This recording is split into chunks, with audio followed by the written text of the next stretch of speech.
Hey guys, welcome back.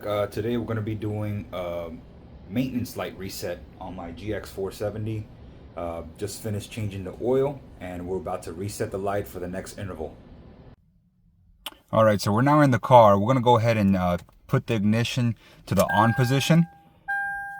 And as you see, we have the odometer here. We want to go ahead and hold the button, turn off the key, turn it back on,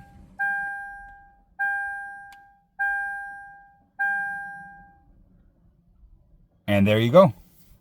So what happens is, while you hold that, the maintenance light on the right hand corner starts flashing and then it goes away. And we have reset the maintenance light, and I believe it's good for another 5,000 miles if I'm not mistaken.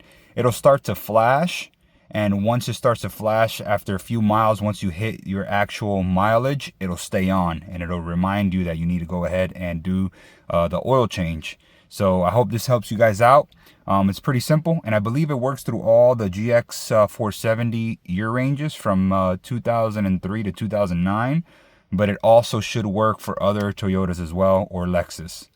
Thank you for watching.